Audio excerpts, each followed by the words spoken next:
Perkenalkan, nama saya Gita Perlia dari kelas 11. Di sini saya akan mempresentasikan tugas biologi map mapping yang berjudul Sistem Saraf pada Manusia. Pengertian: sistem saraf pada manusia adalah kumpulan sel saraf neuron yang bertugas mengatur aktivitas tubuh, baik yang disadari maupun tidak disadari. Di sini ada neuron sel saraf. Neuron atau sel saraf adalah unit struktural dan fungsional utama sistem saraf, berfungsi menerima, memproses, dan mengantarkan impuls saraf rangsangan dari satu bagian tubuh ke bagian tubuh lainnya. Yang pertama ada badan sel, berfungsi sebagai pusat pengaturan kegiatan neuron, mengolah impuls saraf yang diterima, serta mengatur metabolisme dan kelangsungan hidup sel saraf. Dan yang kedua ada dendrit, berfungsi menerima rangsangan atau impuls saraf. Yang ketiga ada akson, berfungsi mengantarkan impuls saraf keluar dari badan sel menuju neutron lain. Di sini ada sel neuroglia. Yang pertama ada astrosit, yang kedua ada mikroglia. Dan di sini juga ada struktur neuron. Yang pertama ada neuron multipolar, yaitu neuron yang memiliki satu akson dan banyak dendrit. Contohnya neuron motorik pada sumsum tulang belakang dan otak. Yang kedua ada neuron bipolar, neuron yang memiliki satu dendrit dan satu akson. Contohnya neuron pada retina, mata, dan indera penciuman hidung dan telinga.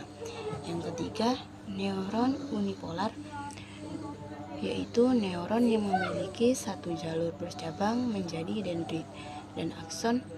Contohnya neuron sensorik pada ganglionakar dorsal saraf tulang belakang.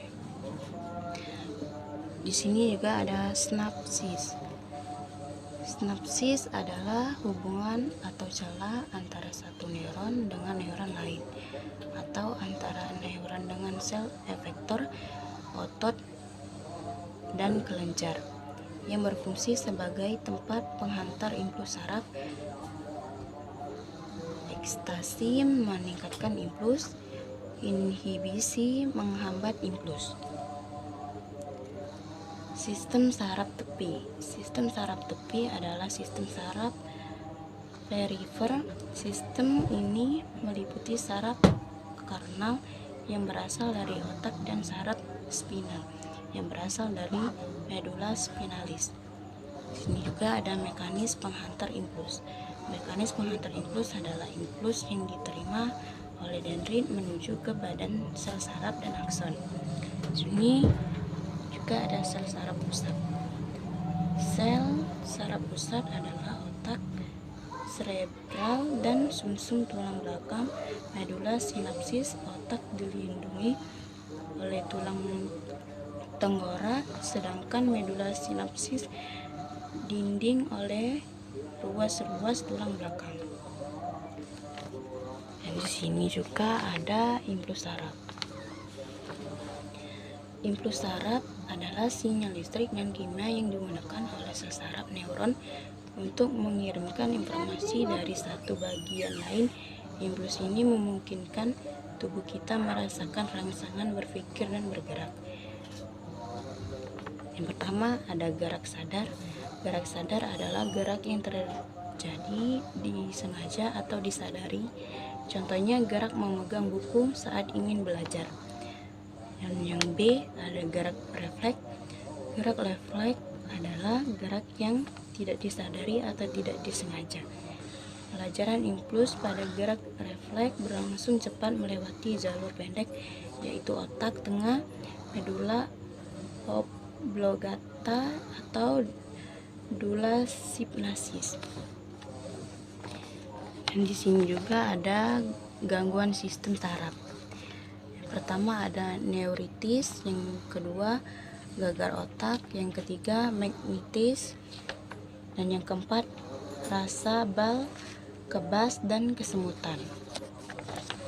Selanjutnya ada fungsi neuron. Neuron sensorik menerima rangsangan dari respirator indera lalu mengirimkan impuls ke sistem saraf pusat, otak, dan sumsum tulang belakang. Neuron motor membawakan impuls dari sistem saraf pusat ke efektor seperti otak atau kelenjar sehingga menerima respon. Ketiga, neuron konektor menghubungkan neuron sensorik dan neuron motor serta memproses informasi di dalam sistem saraf pusat.